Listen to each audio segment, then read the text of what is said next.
ଏଇଠି ତାଲା ମାରି ଦଉଛନ୍ତି ମାନେ ଅଫିସ ବାଲା ବି ଏତେ ସ୍ୱାର୍ଥପର। ମୋ ବାପାକୁ ଆଣିଛନ୍ତି ଅଫିସ ବାଲା ଏଇଠି ଗେଟ୍ ମାରି ଦଉଛନ୍ତି ମାନେ ମୋ ବାପା ପାଖକୁ ଆମେ ଆସିପାରିବାନି।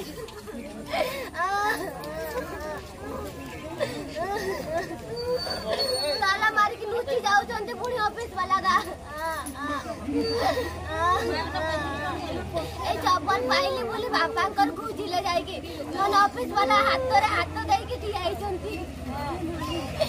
ବାବା ବାବା ଗो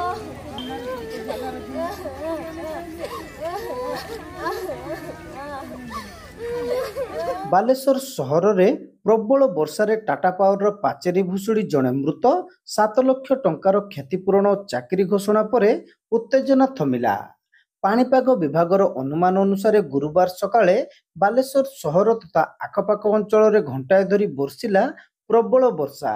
ଏଥିରେ ବାଲେଶ୍ୱର ସହରର ବାଲିଆସ୍ଥିତ ଟାଟା ପାୱାର ସେଣ୍ଟ୍ରାଲ ଷ୍ଟୋରର ପାଚେରୀ ଭୁଶୁଡ଼ି ସ୍ଥାନୀୟ ବସ୍ତିର ଜନୈକ ବ୍ୟକ୍ତିଙ୍କର ମୃତ୍ୟୁ ହୋଇଛି। ମୃତ ବ୍ୟକ୍ତିଙ୍କର ଶବ ଟାଟା ପାୱାର କାର୍ଯ୍ୟାଳୟ ସମ୍ମୁଖରେ ରଖି ସମ୍ପୃକ୍ତ ଅଞ୍ଚଳର ଉତ୍ତ୍ୟକ୍ତ ଲୋକେ କ୍ଷତିପୂରଣ ଦାବିରେ ରାସ୍ତାରୋକ କରିଥିଲେ। ପ୍ରଥମେ ଟାଳଟୁଳ ନୀତିରେ ଥିବା ଟାଟା ପାୱାର କର୍ତ୍ତୃପକ୍ଷ ଶେଷରେ କ୍ଷତିପୂରଣ ଦେବା ନେଇ ରାଜି ହେବାରୁ ଲୋକେ ଆନ୍ଦୋଳନରୁ ବିରତ ହୋଇ ମୃତ ବ୍ୟକ୍ତିଙ୍କର ଶେଷକୃତ୍ୟ କରିଥିବା ଜଣାପଡ଼ିଛି। ବାଲିଆସ୍ଥିତ ଟାଟା ପାୱାରର ଅଧୀକ୍ଷଣ ଯନ୍ତ୍ରୀଙ୍କ କାର୍ଯ୍ୟାଳୟ ପାର୍ଶ୍ୱରେ ଥିବା ସେଣ୍ଟ୍ରାଲ ଷ୍ଟୋର ମଧ୍ୟ ଦେଇ ଜଳ ନିଷ୍କାସନର କୌଣସି ସୁବନ୍ଦୋବସ୍ତ ନଥିବାରୁ ସେହି ପାଣି ସୁଅରେ ନୂଆ କରି ତିଆରି ହୋଇଥିବା ପଛପାଖ ପାଚେରୀ ଭୁଶୁଡ଼ି ପଡ଼ିଥିଲା। ସେହି ସମୟରେ ଷ୍ଟୋର ପାର୍ଶ୍ୱରେ ଥିବା ଗୁଡ଼ିପଦା ବସ୍ତିର ସଦାନନ୍ଦ ଟୁଡୁ ଯାଉଥିବା ବେଳେ ପାଚେରୀ ତାଙ୍କ ଉପରେ ପଡ଼ିଯାଇଥିଲା। ପ୍ରାୟ 100 ଫୁଟ ଲମ୍ବର ପାଚେରୀରେ ବ୍ୟବହୃତ ବଡ଼ ବଡ଼ ସିମେଣ୍ଟ ଇଟା ଭିତରେ ଚାପି ହୋଇଯାଇଥିଲେ ସଦାନନ୍ଦ। ବର୍ଷା ସମ୍ପୂର୍ଣ୍ଣ ଛାଡ଼ିବା କ୍ଷଣି ଭଙ୍ଗା ପାଚେରୀ ଗଦା ମଧ୍ୟରୁ ସଦାନନ୍ଦଙ୍କର ଚପଲ ମିଳିଥିଲା। ସ୍ଥାନୀୟ ଲୋକେ ସନ୍ଦେହରେ ଖୋଜାଖୋଜି କରିବାରୁ ସଦାନନ୍ଦଙ୍କର ମୃତଦେହ ମିଳିଥିଲା। ତେବେ ବହୁ ନିବେଦନ ସତ୍ତ୍ୱେ ଟାଟା ପାୱାରର କର୍ମଚାରୀମାନେ ଉଦ୍ଧାର କାର୍ଯ୍ୟ ପାଇଁ ଆସିନଥିବା ସ୍ଥାନୀୟ ଲୋକେ ଅଭିଯୋଗ କରିଛନ୍ତି। ଭଙ୍ଗା ପାଚେରୀର କଂକ୍ରିଟ ଗଦା ମଧ୍ୟରୁ ସଦାନନ୍ଦଙ୍କର ମୃତଦେହ ଉଦ୍ଧାର ପରେ ସେଠାରେ ପ୍ରବଳ ଉତ୍ତେଜନା ପ୍ରକାଶ ପାଇଥିଲା। ଉତ୍ତେଜିତ ଲୋକେ ମୃତ ସଦାନନ୍ଦଙ୍କର ମୃତ ଶରୀର ଟାଟା ପାୱାର କାର୍ଯ୍ୟାଳୟ ସମ୍ମୁଖରେ ରଖି ସେଠାକାର ରାସ୍ତା ଅବରୋଧ କରିଥିଲେ। ପାଇଲିଂ ମିସ୍ତ୍ରୀ ଭାବେ ସଦାନନ୍ଦ ଏକମାତ୍ର ରୋଜଗାରକ୍ଷମ ବ୍ୟକ୍ତି ହୋଇଥିବାରୁ ନିରାଶ୍ରୟ ହୋଇଯାଇଥିବା ପରିବାରର 3 ଝିଅ ଓ ଜଣେ ପୁଅକୁ ଉଚିତ ନ୍ୟାୟ ଏବଂ କ୍ଷତିପୂରଣ ପ୍ରଦାନ ନେଇ ଲୋକେ ଦାବି କରିଥିଲେ। ଟାଟା ପାୱାର କର୍ତ୍ତୃପକ୍ଷଙ୍କର ଅମାନବୀୟ କାର୍ଯ୍ୟଧାରା ବିରୋଧରେ ମୃତ ବ୍ୟକ୍ତି ପରିବାରବର୍ଗଙ୍କ ନିମନ୍ତେ କ୍ଷତିପୂରଣ ଦାବିରେ ସେମାନେ ଓଡ଼ି ବସିଥିଲେ। मत जाले भी गोटे जॉब दियो से जा मो बापा ही परिवार चलाउथिले पानी जाउची तेल पानी जाउची मो बापा पानी देखिया को आस्थिले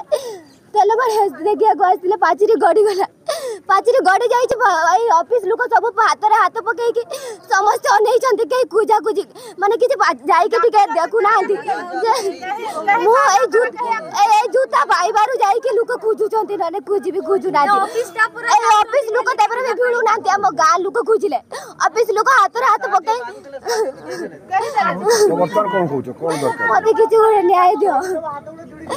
अच्छा कोन डिपार्टमेंट पाखरे कोन दाबी रखो फैमिली चलेबा पई तमर हां हमर फैमिली चलेबा पई मते किछु गुटे दियो न ऑफिस पूरा बंद कर दियो। केते भाई भोनी खबर पाई रेमुणा विधायक गोविंद चंद्र दास, सदर विधायक मानस कुमार दत्त,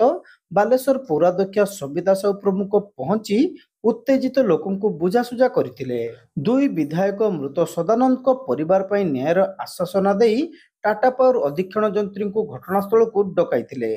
कंपानी कर्तृपक्ष प्रथमे टाळटुळ नीति अवलंबन करुवा बेले दीर्घ समयर आलोचन दुई विधायक और पौराध्यक्षर चाप पर टाटा पावर पक्षरु क्षतिपूरण दिया नहीं सहमति प्रकाश पाइतिला। मृत सदानंद परिवार को क्षतिपूरण बाबद मोट 7 लक्ष टंकारु तुरंत नगद 50,000 टंका और 15 दिन मध्य बाकी 6.5 लक्ष टंका परिवार सदस्यों को योग्यता भित्तिर चाकरी सहित अंत्येष्टि क्रिया 35,000 टंका और दशा क्रियार समस्त खर्च देवाकू टाटा पावर कर्तृपक्ष राजी होइतिबा सदर विधायक श्री दत्त गणमाध्यम को सूचना देथिले। सेहीपरि जिला रेडक्रॉस रु मृतकों परिवार को 20,000 टंका और पौरपालिका पक्षरु हरिश्चंद्र योजना रे 4,000 टंका प्रदान नहीं से कहिथिले। देखंतु आज गुड़ीपदा अंचल बालिया जो इलेक्ट्रिक ऑफिस आउ ताकू जो गोटे अनसेफ वाल थिला से पाचेरी गड़ी जीवा फल जो भाई आमर दुख देहांत थिला से आमे सर्वप्रथमे ताकर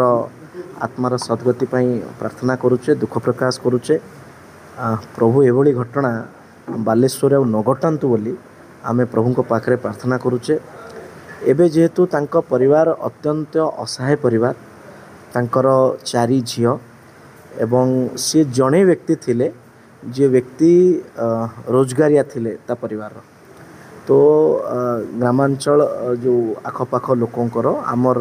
एठिकार काउंसिलर अन्य माने समस्त मत रहिला कि तांको टाटा फाइनेंशियल सपोर्ट करू किछि आउ तांकर जो स्त्री अच्छी जे मरिले तांकर स्त्री तांको सर्विस दियंतु तांकर शिक्षागत योग्यता अनुसार तेणु टाटा पावर को तांकर जो चीफ ऑपरेशन मैनेजर अच्छंती एससी अच्छंती तांको आमे एठी डाकी थिलु कथा हेलु से माने राजी हेले तांको कंपनसेशन दवा पई फाइनेंशियली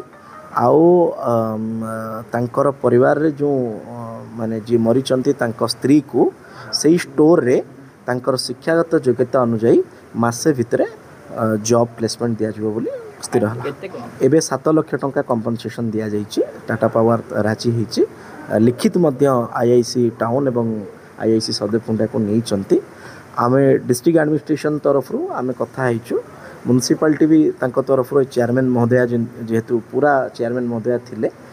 से निजे किछि कंपनसेशन देबे आ रेड क्रॉस तरफ रु माननीय डेप्यूटी व्हिप कथा हला परे हम अन्य कथा हला परे रेड क्रॉस रु भी हम 20,000 टंका तांको एबे तांकर अंतिम संस्कार कार्य पई सहयोग कर तेबे ए संपर्क रे टाटा पावर अधीक्षण जंत्री गणमाध्यम आगरे किछि कहबाकू सफा सफा मना कर दिथिले उच्च कर्तृपक्षक निर्देश नहीं बोली से कहबा सह क्षतिपूरण प्रदान नहीं कोनोसी स्पष्ट सूचना देई नथिले 2 मिनिट टाइम दो केते टका देबे कोन क्षतिपूरण आलोचना कोन एमएलए सर से तो कोइ छलेनी इंस्ट्रक्शन न आसले मु देबी आपण से कहला हम ऊपर कथा होछ ना के टिके क्लियरेंस टिके मिल जाऊ ताले एमएलए जोडा कहले सेटा सत्य ना मिछ हम कि कोन करिया एमएलए जोडा कहले आगे सेटा के मिछ हो एमएलए कोन मिछ करिया हम जाने जे एमएलए सत्य को एहाकु नै स्थानीय अंचलवासी मध्य संदेह जात होइतिबा बेले दुई विधायकक आश्वासना पर सेमाने मृतकक शव व्यवच्छेद सह अंतिम सत्कार पई राजी होइतिले।